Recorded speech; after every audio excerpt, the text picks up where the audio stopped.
Halo teman-teman, welcome back to Wadus Channel. Setelah Nabi Muhammad SAW diangkat menjadi nabi dan rasul terakhir oleh Allah Subhanahu wa Ta'ala, beliau mulai menyebarkan ajaran agama Islam kepada penduduk Mekah. Beliau menyebarkan ajaran agama Islam mulai dari sembunyi-sembunyi sampai terang-terangan. Dakwah beliau banyak ditentang oleh para pemuka kafir Quraisy. Selama berdakwah, beliau tidak hanya diintimidasi, Nabi Muhammad juga mendapat perlakuan tidak menyenangkan dari para pemuka kafir Quraisy tersebut. Sampai akhirnya Nabi Muhammad SAW harus memerangi kaum kafir Quraisy demi melindungi dan membela kaum muslimin. Apa kalian penasaran? Melalui konten motovlog ini dia Sirah Nabawiyah, kisah perang pertama Nabi Muhammad SAW. Tapi seperti biasa, sebelum kita lanjut, jangan lupa pencet tombol subscribe dan nyalakan tombol loncengnya. Sekarang kalian semua duduk rebahan, siapin bakwan jagung, es cincau, soto ayam, dan kita mulai intro.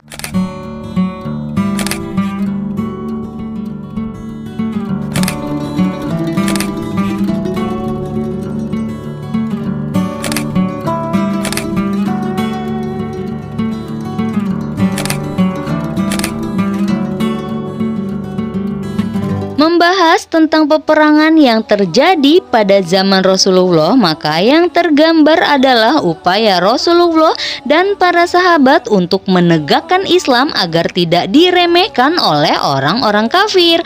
Perang yang terjadi saat itu merupakan solusi terakhir yang memang tidak bisa ditawar dengan solusi yang lain. Dari adanya perang yang merupakan solusi terakhir itu, ada beberapa peperangan di mana umat Islam berhasil meraih kemenangan dan sukses dalam membumikan Islam di wilayah tersebut, dan ada juga beberapa peperangan yang umat Islam justru harus menerima kekalahan. Imam Ahmad bin Muhammad bin Ibrahim Ats-Sa'labi dalam salah satu karya tafsirnya mengatakan bahwa peperangan yang terjadi pada masa Rasulullah sangat banyak dan terbagi menjadi dua. Yang pertama, peperangan yang diikuti oleh Rasulullah, dan yang kedua, peperangan yang tidak diikuti oleh beliau. Menurut Ats-Sa'labi, jumlah peperangan yang diikuti Rasulullah pada masa hidupnya adalah sebanyak 26 peperangan. Di antaranya adalah Perang Abwa atau yang juga dikenal dengan Perang Waddan. Waddan atau Abwa merupakan salah satu daerah yang terletak di antara kota Mekah dan Madinah. Oleh karenanya, perang ini diberi nama Perang Abwa atau Udah. Perang yang satu ini memang tidak terlalu masyhur sebagaimana Perang Uhud dan Perang Badar. Bahkan dalam kitab-kitab sirah juga jarang disebutkan. Meski demikian, perang ini tetaplah peristiwa bersejarah yang tidak boleh dilupakan umat Islam dalam mengingat perjuangan Rasulullah. Tidak hanya itu, Perang Abwa juga menjadi permulaan perang dari beberapa peperangan selanjutnya. Perjuangan Nabi Muhammad SAW dan umat Islam di Mekah mendapat tantangan yang sangat hebat dari pemuka Quraisy. Umat Islam menerima serangan fisik dan mental, dikucilkan dan diberi sanksi berupa embargo ekonomi. Sebagian dari mereka ada yang terpaksa melakukan hijrah ke Habsyah karena kerasnya penindasan yang dilakukan orang kafir Quraisy. Nabi Muhammad SAW dituduh sebagai penyair, bahkan ada yang menuduhnya sebagai tukang sihir. Al-Quran dianggap sebagai syair yang dirangkai oleh Nabi Muhammad SAW. Hari demi hari umat Islam mendapatkan tekanan dan cobaan yang begitu kuat dari orang kafir Quraisy. Karena itulah Nabi Muhammad SAW dan kaum muslimin terpaksa melakukan hijrah ke Madinah. Sesampainya di Madinah, perlakuan aniaya kafir Quraisy tidak berhenti begitu saja. Mereka tidak tinggal diam dan membiarkan Rasulullah hidup tenang bersama sahabat Muhajirin dan Ansor di sana. Ancaman datang silih berganti, hinaan dan fitnah selalu berdatangan kepada mereka.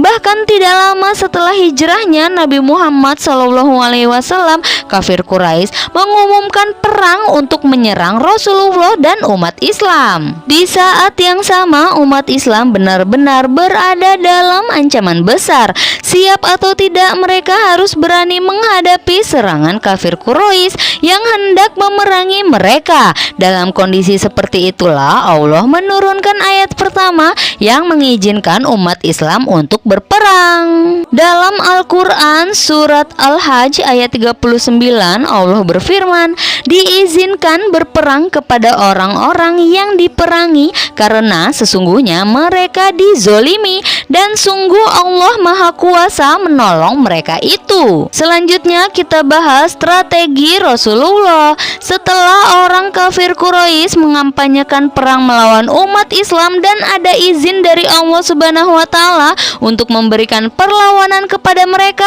tibalah waktunya umat Islam unjuk badan menghadapi semua kekejaman yang orang kafir lakukan kepada mereka. Peperangan ini kemudian disebut dengan perang Abwa atau ada juga yang menamainya dengan perang Wadan. Syekh Sulaiman bin Musa Al-Andalusi mengatakan, sebelum Rasulullah dan para sahabat bergegas menuju lokasi perang, ia merencanakan strategi yang akan digunakan saat perang meletus.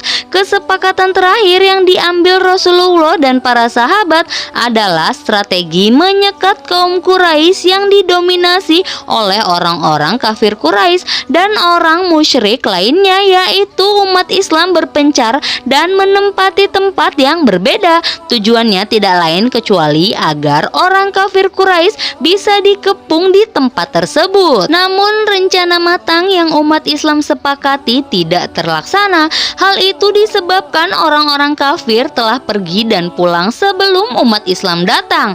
Akibatnya strategi yang sudah disepakati tidak bisa diterapkan serta upaya pengepungan mereka tidak terlaksana. Setelah umat Islam tidak mendapati seorang pun di tempat perang, mereka pulang tanpa terjadi peperangan dan gencatan senjata.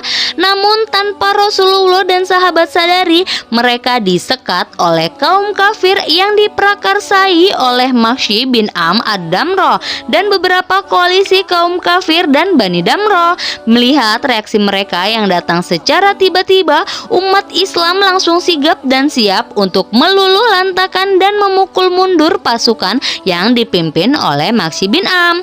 Hanya saja kedatangan mereka ternyata bukan untuk berperang melawan Rasulullah dan umat Islam saat itu. Mereka hanya ingin membuat kesepakatan dengan Rasulullah agar antara mereka dan umat Islam tidak berperang sehingga keputusan damai disepakati oleh Rasulullah dan pasukan Bani Damrah. Baiklah, itulah tadi motovlog Sirah Nabawiyah, kisah perang pertama Nabi Muhammad SAW.